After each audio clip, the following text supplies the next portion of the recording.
Hey my loves, இன்னைக்கு நம்ம பார்க்க போகிற படம் என்னன்னா 2024 வெளியான மெரி கிறிஸ்மஸ் அப்படின்ற ஸ்லோ பர்ன் கிரைம் த்ரில்லர் படத்தை பற்றி தான் கைஸ் பார்க்க போகிறோம். இந்த படம் மல்டி லாங்குவேஜஸில் வெளியே இருக்கு. இது ஒரு ஸ்லோ பர்ன் கிரைம் த்ரில்லர் அப்படின்றதுனால இந்த படத்தோட கதைக்குள்ள நம்மளை கொஞ்சம் கொஞ்சமாக தான் கைஸ் கூட்டிட்டு போவாங்க. படத்தோட செகண்ட் ஹாஃப்ல தான் மொத்த கதையுமே வச்சிருப்பாங்க. முடிஞ்ச வரைக்கும் இந்த படத்தோட கதையை விறுவிறுப்பாக நான் ப்ரெசென்ட் பண்ண பார்க்குறேன். படத்தோட ஒன்லைனர் என்ன அப்படின்னா, நம்ம hero Christmas night solo date போறாருங்க. போன இடத்துல ஒரு சிங்கிள் பேரண்ட்டுக்கு உதவி பண்றாரு. ஏன்டா உதவி செஞ்சோம் அப்படின்னு யோசிக்கிற மாதிரி ஒரு ஏழ்றையா கூட்டி விட்டுருதுங்க. ஹீரோ அந்த சம்பவத்துல இருந்து செத்தாரா பொழைச்சாரா அப்படின்றது தான் மொத்த படமே. இந்த வீடியோவை ஸ்கிப் பண்ணாம பாருங்க. நீங்க பார்த்துட்டு இருக்கிறது சரண் என்டர்டைன்மெண்ட். நான் தான் சரண். வாங்க வீடியோக்குள்ள போலாம். படத்தோட ஸ்டார்டிங் சீன்ல ஒரே ஃப்ரேம்ல 2 மிக்சியை காட்டுறாங்க. ஒரு பக்கம் டேப்லெட் எல்லாம் போட்டு அரைக்கிறாங்க, இன்னொரு பக்கம் வீட்லயே இட்லி பொடி தயார் பண்றாங்க. இந்த இட்லி பொடி தயார் பண்ற அந்த ஃப்ரேமை கவனிச்சிங்கன்னா உள்ள ஒரு டைமண்ட் ரிங்கையும் வைக்கிறாங்க. இதை யார் பண்றா, எதற்காக பண்றா அப்படின்னு இப்போதைக்கு நமக்கு தெரியலங்க. அங்க கட் பண்ணா ஹீரோனை காட்டுறாங்க. ஹீரோனுடைய பேரு மரியா, ஹீரோடைய பேரு ஆல்பர்ட்டுங்க. ஹீரோனுக்கு திருமணமாய் ஒரு சின்ன பொண்ணு இருக்கா. ஆக்சுவலா நாம நினைக்கிற மாதிரி இவங்க 2 பேரும் ஹஸ்பண்ட் அண்ட் ஒய்ஃப் கிடையாது. இவங்க 2 பேரும் கொஞ்ச நேரத்துக்கு முன்னாடி தான் மீட் பண்ணி இருந்திருக்காங்க.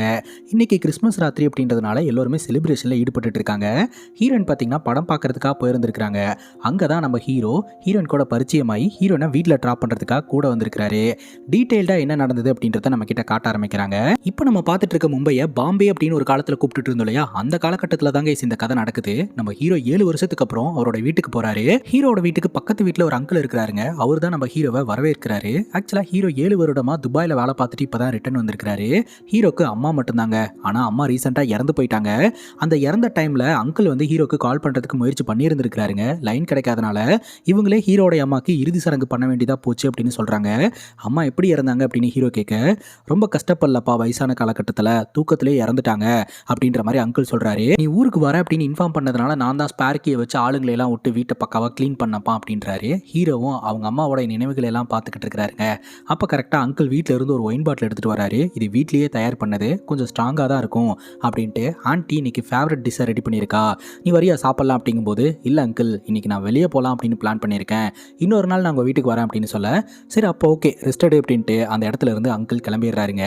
ஹீரோவும் அந்த வீட்டை சுற்றி பார்த்துக்கிட்டு இருக்கிறாரு. அவங்க அம்மாவோடைய நினைவுகள் எல்லாம் எடுத்து பார்த்துக்கிட்டு இருக்கிறாரு. அப்புறம் வெளியே போகலாம் அப்படின்னு பிளான் போட்டுட்டு பக்கத்தில் இருக்கக்கூடிய ஒரு ஃபேன்சி ஸ்டோருக்கு போறாருங்க. சின்னதாக ஒரு கிஃப்ட் ஒன்று வாங்குறாரு. அதை வாங்கிட்டு இருக்கும் போதே அந்த லேடி நீ நாரோட பையன் தானே அப்படின்னு நலன் விசாரிக்கிறாங்க. இவரும் பேச்சு கொடுத்துட்டு பக்கத்தில் இருக்கக்கூடிய ஒரு ரெஸ்டோ பாருக்கு போறாரு. போன இடத்துல ஒரு மர்ம நபர் ஹீரோ சந்திக்கிறாருங்க. அந்த டேபிளில் ஒரு லேடியோட பொண்ணு உட்காந்துக்கிட்டு இருக்காங்க பார்த்தீங்களா. அவங்க கிட்ட போயிட்டு எனக்கு அர்ஜென்ட்டாக ஒர்க் இருக்குது, அதனால நான் கிளம்பிட்டேன் அப்படின்றத மட்டும் இன்ஃபார்ம் பண்ணிடுறீங்களா அப்படின்றாரு.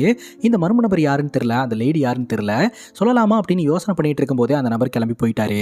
சரி போய் சொல்லிடுவோம் அப்படின்ட்டு அங்கே போய் பார்த்தா அந்த டேபிள் உட்காந்துக்கிட்டு இருக்கிறது வேற யாரும் இல்லைங்க, நம்ம ஹீரோனுடைய பொண்ணு தான்.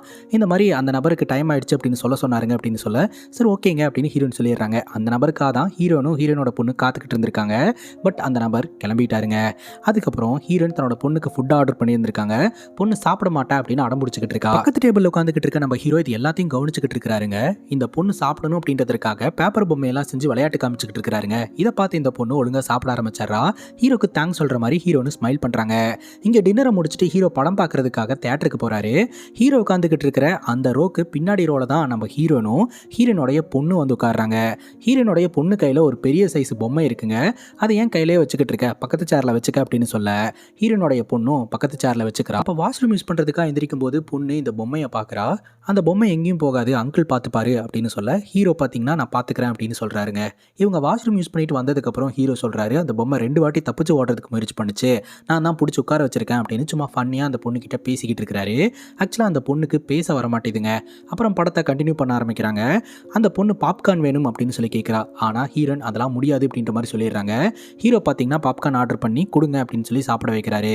படம் பார்த்துக்கிட்டு இருக்கும் போதே பொண்ணு தூங்கிடுறா. வெளியே வந்து பார்த்தா ஹீரோ பாதி படத்திலே வெளியே வந்து நின்று டீ குடிச்சுக்கிட்டு இருப்பாரு. பொண்ணை தோல்ல தூக்கிட்டே கீழே இறங்கி வராங்க. அப்ப கையில இருக்கிற பொம்மை கீழே விழுதுங்க. ஹீரோ எடுத்து கொடுத்து ஹெல்ப் பண்ணி டாக்ஸி பிடிக்கவா அப்படின்னு கேட்க, இல்லைங்க பக்கத்துல தான் வீடு இருக்கு, நான் நடந்தே போயிடுவேன் அப்படிங்கும்போது, இஃப் யூ டோன்ட் மைண்ட் நானே வந்து உங்களை வீடு வரைக்கும் விடவா, அந்த பொம்மையை என்கிட்ட கொடுத்துருங்க அப்படின்ற மாதிரி சொல்லிட்டு பொம்மையை தூக்கிட்டே நடந்து வந்துகிட்டு இருக்கிறாருங்க.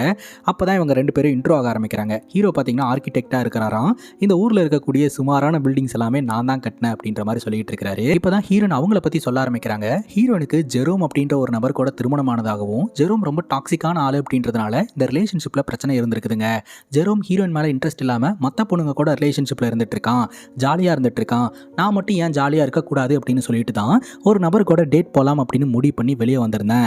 ஆக்சுவலாக நான் ஒரு சிங்கிள் பேரண்ட் அப்படின்னு சொல்லி தான் வந்திருந்தேன். ஆனால் நான் பொண்ணோட வருவேன் அப்படின்னு சொல்லி அவன் எதிர்பார்த்துருக்க மாட்டான். அதனால தான் பொண்ணை பார்த்ததும் அந்த இடத்த விட்டு போயிட்டான். அந்த ஹோட்டலில் உங்ககிட்ட வந்து பேசிட்டு போனதே என்னோட கணவர்லாம் கிடையாது, டேட்டிங்காக வந்த ஒரு நபர் அப்படின்ற மாதிரி ஹீரோயின் சொல்கிறாங்க. இவ்வளோ தூரம் வந்ததுக்காக ஹீரோவை வீட்டுக்குள்ளே கூப்பிட்டு ட்ரிங்க் ஆஃபர் பண்ணுறாங்க. நீங்கள் அந்த ட்ரிங்கை ஃபிக்ஸ் பண்ணிக்கோங்க, நான் குழந்தைய தூங்க வச்சுட்டு வந்துடுறேன் அப்படின்ட்டு ஹீரோயின் ரூம்குள்ளே போகிறாங்க. அங்கே இருக்கக்கூடிய ஃபோட்டோஸ் எல்லாம் பார்க்கும்போது ஃபோட்டோஸில் நீங்கள் ஹாப்பியாக இருக்கிற மாதிரி இருக்கே அப்படின்னு ஹீரோ கேட்குறாரு. யாராவது ஃபோட்டோஸில் அழுவுற மாதிரி இருப்பாங்களா அப்படின்ட்டு ஹீரோயினும் ஹீரோவும் அப்படியே பேச ஆரம்பிக்கிறாங்க. அப்போ கரெக்டாக நம்ம ஹீரோயின் வெளியே வந்து எனக்காக இது வரைக்கும் சரக்கு அடிக்காமல் இருக்கீங்களா அப்படின்னு கேட்க, அப்படியெல்லாம் கிடையாதுங்க, ஆல்ரெடி ஒரு ரவுண்டு உள்ளே போயிடுச்சு, 2வது ரவுண்டு தான் இது அப்படின்ற மாதிரி சொல்லிட்டு அப்படியே 2 பேரும் பாட்டை போட்டுட்டு டான்ஸ் ஆட ஆரம்பிக்கிறாங்க. அப்போ ஹீரோ கேட்குறாரு, பாட்டு போட்டிருக்கீங்க, உங்கள் பொண்ணு எந்திரிக்க மாட்டாளா அப்படின்னு கேட்க, தேட்டர்லேயே அவள் எப்படி தூங்கிட்டு இருந்தான்னு நீங்கள் பார்த்தீங்களா, அவளுக்கு சவுண்டெல்லாம் புதுசு கிடையாது, தூங்கிடுவா அப்படின்னு சொல்லிட்டு 2 பேரும் ஆடிக்கிட்டு இருக்காங்க. அப்போ தான் ஹீரோனோட வாழ்க்கையில் என்ன நடந்தது அப்படின்றத டீட்டெயில்டாக சொல்ல ஆரம்பிக்கிறாங்க. ஆக்சுவலாக நம்ம ஹீரோன் ஒரு பையனை லவ் பண்ணிக்கிட்டு இருந்திருக்காங்க. அந்த பையன் ரொம்ப டாக்ஸிக்கான ஆள், அந்த ரிலேஷன்ஷிப்பில் இருக்கவும் முடியாமல் வெளியே வரவும் முடியாமல் மாட்டிக்கிட்டு தவிச்சுக்கிட்டு இருந்திருக்காங்க. அந்த பையனோட ஃப்ரெண்டு தாங்க ஜெரோம். அந்த பையன் பண்ணுற டார்ச்சரில் அந்த பையன் மேலே இன்ட்ரெஸ்ட் போய் ஜெரோம் மேலே இன்ட்ரெஸ்ட் வர ஆரம்பிச்சிருந்திருக்கு. ஜெரோமும் பார்த்தீங்கன்னா இன்ட்ரெஸ்ட் காட்ட ஆரம்பிச்சிருந்திருக்கான். ஹீரோன் என்ன பண்ணியிருக்காங்க அப்படின்னா, பாய் ஃப்ரெண்டு கிட்ட படத்துக்கு போகிறேன் அப்படின்னு போய் சொல்லிட்டு இவங்களோட சேர்ந்து ஜாலியாக ஊர் சுற்ற ஆரம்பிச்சிருந்திருக்காங்க. ஒரு கட்டத்துக்கு மேலே இவங்க 2 பேரோட காதலை கன்ஃபார்ம் பண்ணிட்டு அவனை பிரேக்கப் பண்ணிட்டு கல்யாணம் பண்ணிட்டாங்க. ஆரம்ப காலகட்ட கல்யாண வாழ்க்கை நல்லபடியாக தாங்க போயிட்டு இருந்திருக்குது. ஹீரோன் யூஸ்வலாகவே தனியாக படம் பார்க்கறதுக்காக போவாங்க. அந்த வகையில் அன்னைக்கு ஒரு நாள் தனியாக படம் பார்க்கறதுக்காக போயிட்டு வீட்டுக்கு வந்திருக்காங்க. அப்போ ஜெரோம் பார்த்தீங்கன்னா சந்தேகப்பட ஆரம்பிச்சிருந்திருக்காரு.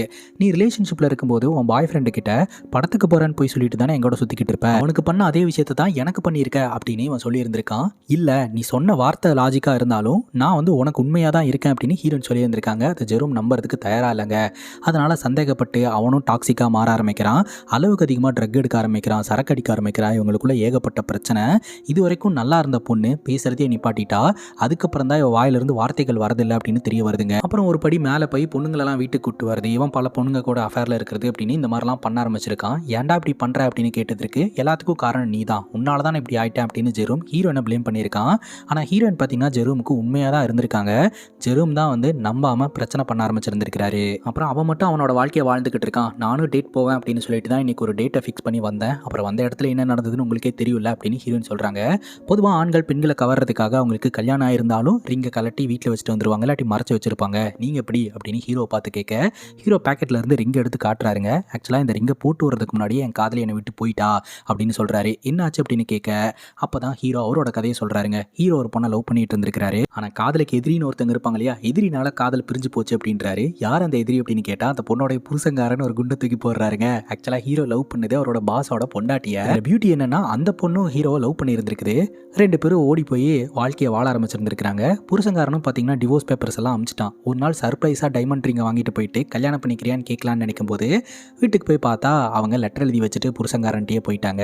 எனக்கு அந்த வாழ்க்கை தான் பிடிச்சிருக்கு அப்படின்ட்டு. வாங்கிட்டு வந்தது இந்த ரிங்கு எங்கிட்டயே இருக்குது அப்படின்ற மாதிரி ஹீரோ சொல்லிக்கிட்டு இருக்கிறாருங்க. அதுக்கப்புறம் ஹீரோயின் 2 பேருமே வெளியே போகலாம் அப்படின்னு சொல்லிட்டு 7 வருஷத்துக்கு முன்னாடி நான் எப்படியெல்லாம் என்ஜாய் பண்ணணும் அதை என்ஜாய் பண்ணணும்னு நினைக்கிறேன் அப்படின்ட்டு 2 பேரும் ஊரெல்லாம் சுற்றிட்டு ஜாலியாக என்ஜாய் பண்ணிட்டு இருக்காங்க. ஹீரோவோட வீடு எங்கே இருக்குது அப்படின்னு கேட்க, இந்த ஃபயர் ஸ்டேஷனுக்கு பேக் சைடு தான் இருக்குது அப்படின்னு ஹீரோ சொல்கிறாரு. கூட்டிகிட்டு போக மாட்டியா அப்படின்னு கேட்க, ஹீரோ அப்படியே யோசனை பண்ணிட்டு சரி போகலாம் அப்படின்னு சொல்லிட்டு கூட்டிகிட்டு வராருங்க. இவர் 7 வருஷமாக துபாயில் இருந்ததாகவும் இன்னைக்கு தான் வீட்டுக்கு வந்ததாகவும் சொல்கிறாரு. அம்மா மட்டும்தான் இருந்தாங்க, அம்மா இறந்துட்டாங்க அப்படின்ற விஷயத்தையும் சொல்கிறாரு. அது மட்டும் இல்லாமல் இவர் ரோசி அப்படின்ற ஒரு பொண்ணை லவ் பண்ணியிருந்தார் இல்லையா, அந்த பொண்ணை பற்றின டீட்டெயில்ஸ் எல்லாத்தையுமே ஒரு டைரியில் அப்படியே கவிதையாக எழுதி வச்சிருப்பாரு. அதெல்லாம் படிச்சுட்டு 2 பேரும் ஃபன் பண்ணிட்டு இருப்பாங்க. 2 பேரும் நெருங்கி வர மாதிரி இருக்குது. அந்த நேரம் பார்த்து நம்ம ஹீரோயின் என்னுடைய ட்ரெஸ்ஸிலலாம் வைன் இருக்குது, அதனால் நான் கிளம்புறேன் போகணும் அப்படின்ற மாதிரி சொல்ல, சரின்ட்டு நம்ம ஹீரோயினை வீடு வரைக்கும் கூட்டிகிட்டு வந்து விட்டுறாருங்க. சரிங்க நான் கிளம்புறேன் அப்படின்னு சொல்லும்போது, இன்னும் கொஞ்சம் நேரத்தில் சாண்டா வந்துடும் பார்த்துட்டு போகலாம்ல அப்படின்னு சொல்ல, சரின்னு கேட்டுட்டு ஹீரோ மறுபடியும் ஹீரோயின் கூட வீட்டுக்கு வராரு. வந்து பார்த்தா டோரெல்லாம் ஓப்பனில் இருக்குது. அதிர்ச்சியாக இருக்குது. உள்ளே போய் பார்த்தா சோஃபா, அந்த சோஃபாவில் ஹீரோனுடைய கணவர் ஜெரோம் அப்படியே படுத்து கிடக்கிறாரு. அவருடைய நெஞ்சில் புல்லட் பாஞ்சிருக்குங்க, கையில் கன் இருக்குது. உடனே பாப்பாக்கு என்னாச்சு அப்படின்ட்டு உள்ளே போய் பார்த்தா பாப்பா நல்லா தூங்கிட்டு இருக்கா. அதுக்கப்புறம் நம்ம ஹீரோயின் வெளியே வந்து அப்படியே இடிஞ்சு போய் உட்காந்துக்கிட்டு இருக்காங்க. ஹீரோயின் இந்த வீட்டை விட்டு வெளியே போகிறதுக்கு முன்னாடி லெட்டர் எழுதியிருப்பாங்க, இந்த மாதிரி நான் வெளியே போயிட்டு வந்துடுறேன் அப்படின்னு சொல்லிட்டு பாப்பாக்கு தெரியணும் அப்படின்றதுக்காக. அந்த லெட்டர் கசக்கி போடப்பட்ட நிலமையில இருந்திருக்கும். ஹாஸ்பிட்டலுக்கு கால் பண்ணலாம் அப்படின்னு ஹீரோயின் சொல்லுவாங்க. இல்லை அவன் செத்துட்டான், கால் பண்ணாலும் பிரயோஜனம் இல்லை, போலீஸ்க்கு கால் பண்ணலாம் அப்படின்ட்டு ஹீரோ ஃபோன் கிட்ட போயிட்டு உடனே நான் கிளம்பணும், கொஞ்ச நேரத்தில் போலீஸ் வந்துருவாங்க அப்படின்னு கழுண்டுக்க பார்க்குறாரு. இந்த மாதிரி சுச்சுவேஷனில் எவனாவது விட்டுட்டு போவானா அப்படின்னு பார்த்தா அப்போ தான் ஹீரோ ஒரு விஷயத்த சொல்கிறாரு. ஆக்சுவலாக 7 வருஷம் நான் துபாயில் இல்லை, ரோசி அப்படின்ற ஒரு பொண்ணை லவ் பண்ணதா சொன்னேன் இல்லையா, அந்த பொண்ணை நான் போட்டு தள்ளிட்டேன். அந்த கொலை குற்றத்திற்காக தான் இவ்வளோ நாள் ஜெயிலில் இருந்தேன், ஜெயிலில் இருந்து தான் வந்தேன். இப்போ மறுபடியும் இந்த இடத்துல ஒரு சம்பவம், போலீஸ்காரங்க என்னை இந்த இடத்துல பார்த்தாங்கன்னா என் மேலே சந்தேகம் வரும், அதனால் கிளம்புறேன் அப்படின்னு சொல்ல ஹீரோனுக்கு செம்ம கோவம் வந்துடுது.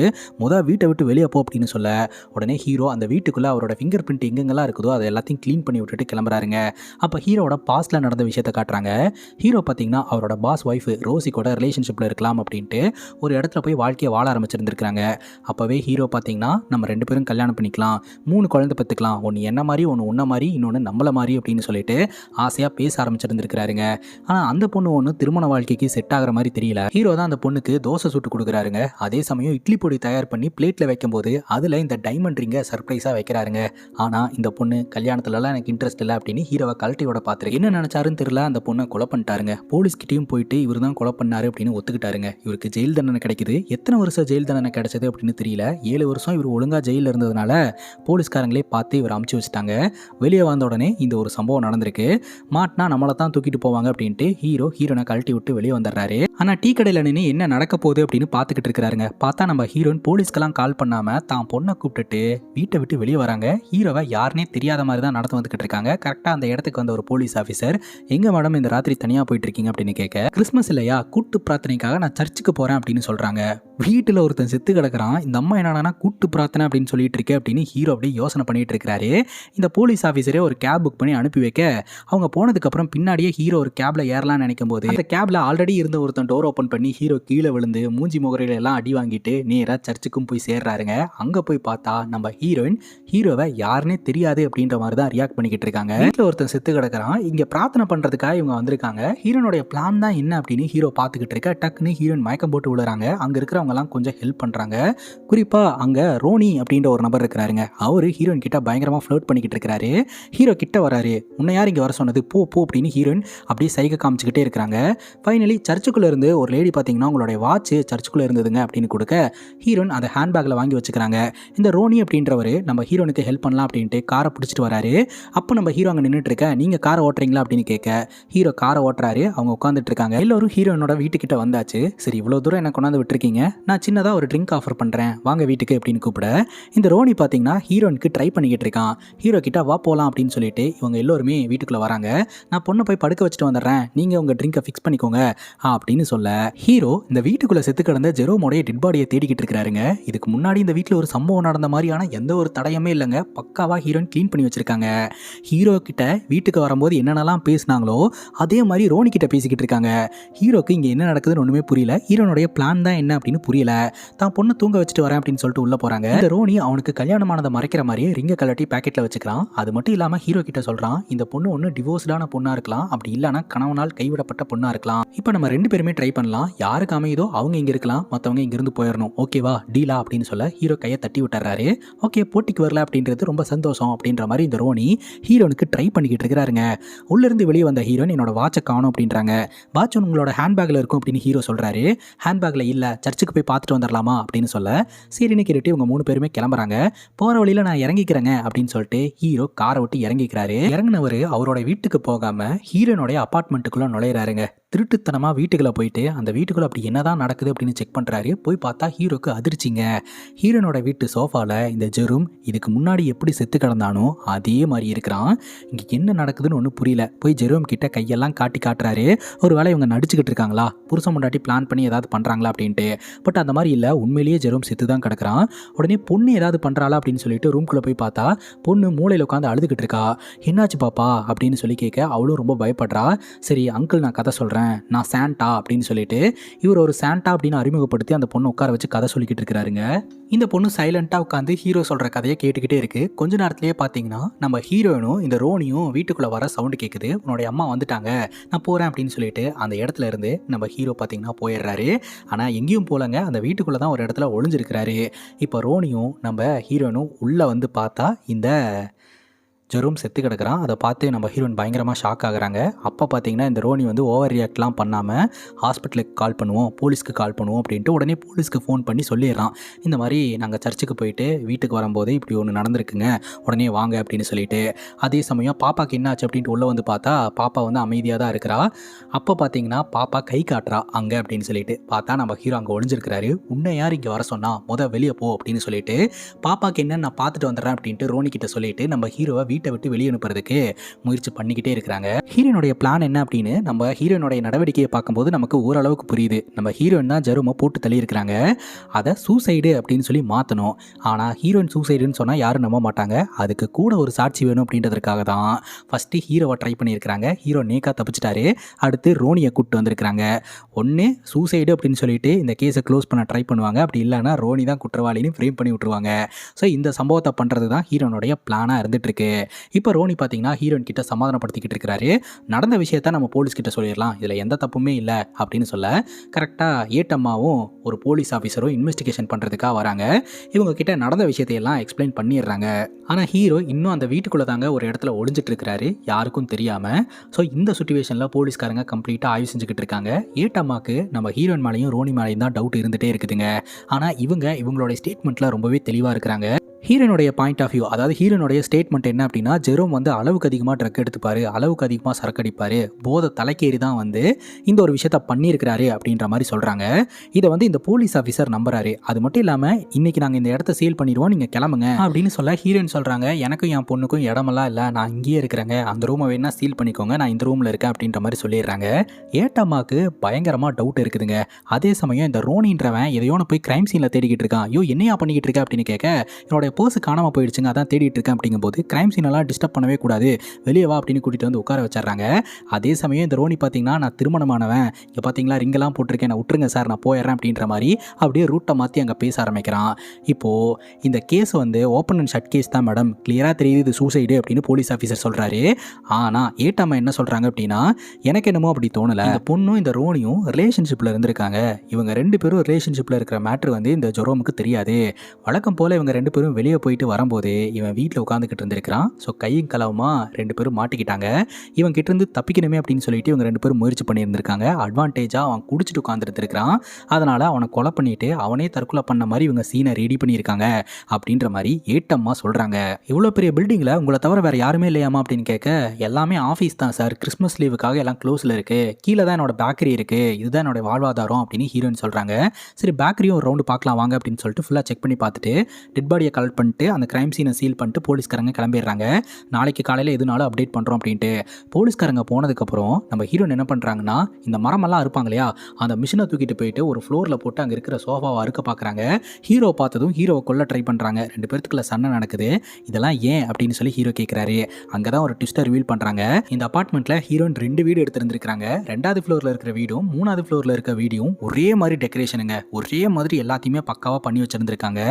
3வது ஃப்ளோரில் தான் பார்த்தீங்கன்னா டெட் பாடி இருந்திருக்குது. ஆனால் முறை இவங்களை கூப்பிட்டு வரும்போது 2வது ஃப்ளோருக்கு கூப்பிட்டு வந்து பேசிட்டு 2வது முறை வீட்டுக்குள்ளே கூப்பிட்டு வரும்போது 3வது ஃப்ளோருக்கு கூப்பிட்டு வந்திருக்காங்க.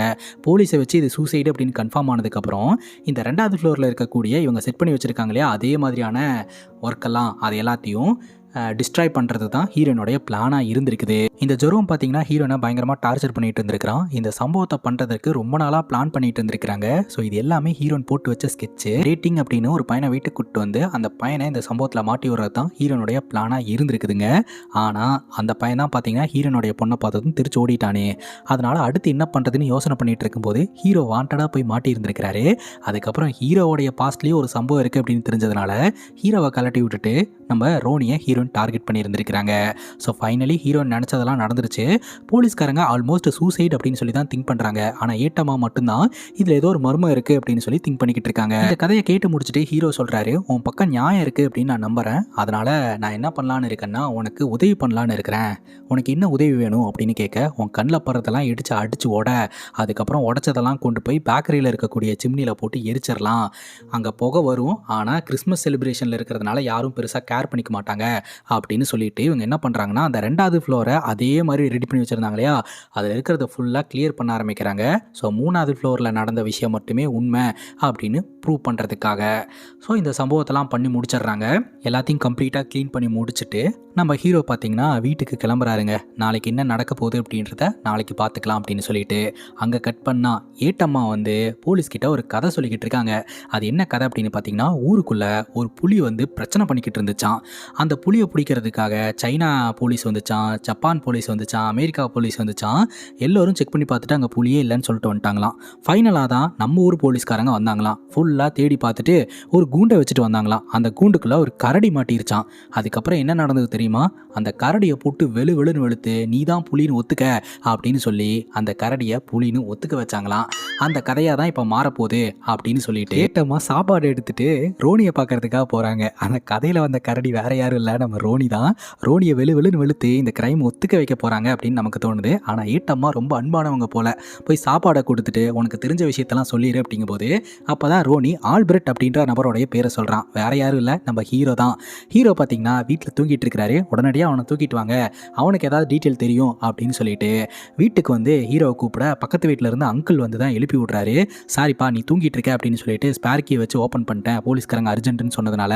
என்ன விஷயமா போலீஸ் வந்திருக்காங்க அப்படின்னு கேட்க, பரோல் விஷயமா இருக்கும், நான் 7 வருஷம் கழிச்சு வெளியே வந்திருக்கேன்ல அப்படின்ற மாதிரி சொல்லிட்டு அதுக்கப்புறம் தோ வரேன் சார் அப்படின்னு ஃபேஸ் வாஷ் பண்ணிட்டு ஸ்டேஷனுக்கு கிளம்புறாருங்க. கிளம்புறதுக்கு முன்னாடி அங்கிள் ஹீரோ கிட்ட சொல்கிறாரு, நேற்று ராத்திரி ஒரு பொண்ணை கூப்பிட்டு வந்தல, அதை நான் போலீஸ்காரங்க கிட்ட சொல்லவே இல்லை, ஏன்னா நான் கொடுத்த ஒயின் அந்த மாதிரிலாம் பண்ணும் அப்படின்ற மாதிரி சிரிக்கிறாரு.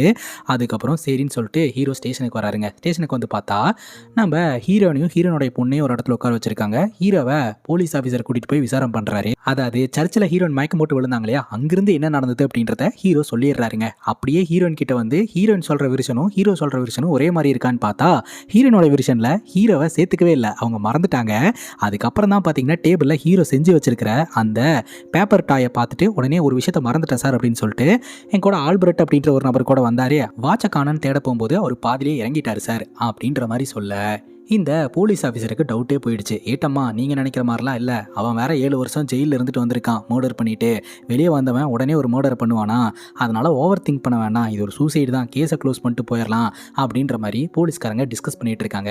அப்போ இந்த ரோனியோட மனைவி பார்த்தீங்கன்னா இவர் இந்த மாதிரி தாங்க ஏதாவது உதவி பண்ணுறேன்னு சொல்லிட்டு போய் மாட்டிக்குவாரு அப்படி இப்படின்னு பேசி எல்லாரும் கிளம்பலாம் அப்படின்னு சொல்லி முயற்சி பண்ணுறாங்க. 3 பேருமே என்ன நடந்தது அப்படின்றத ரிட்டன் ஸ்டேட்மெண்ட்டாக எழுதி வச்சுட்டு கிளம்புங்க, எப்போ கூப்பிட்டாலும் வரணும், இந்த கேஸ் முடிகிற வரைக்கும் இந்த ஊரை தாண்டி போகக்கூடாது அப்படின்னு சொல்லிடுறாங்க. அப்போ இந்த ரோனி பார்த்தீங்கன்னா அவரோட பொண்டாட்டியை வெளியே அமிச்சிட்டு ஒரு ட்விஸ்ட்டை வைக்கிறாருங்க. ஆக்சுவலாக என்னோட பர்ஸ் வந்து காணாமல் போயிடுச்சு மேடம். ஃபர்ஸ்ட் டைம் இவங்க வீட்டுக்கு வரும்போது இந்த லேடியை நான் கரெக்ட் பண்ணுறதுக்காக வேணுனே அந்த வேலட்டை அங்கே வச்சுட்டு போனேன். அந்த வேலட்டை எடுக்கிற சாக்கில் இவங்க கூட கனெக்ஷனை மேக் பண்ணலான்னு. ஆனால் 2வது வாட்டி வீட்டுக்கு வரும்போது என்னோட வேலட்டு காணோம், இப்போவும் காணோம். மேபி 3வதாக ஒருத்தன் உள்ளே வந்து இந்த ஹீரோயினுடைய கணவரை கொன்னுட்டு அந்த வேலட்டை எடுத்துகிட்டு போயிருக்கலாம் இல்லையா அப்படின்னு சொல்ல இந்த போலீஸ் ஆஃபீஸர் ஹீரோயின் கிட்டே இந்த வேலட்டை பற்றி கேட்டால் ஹீரோயின் இந்த வேலட்டை பற்றி எதுவும் தெரியாதுன்னு சொல்லிடுறாங்க.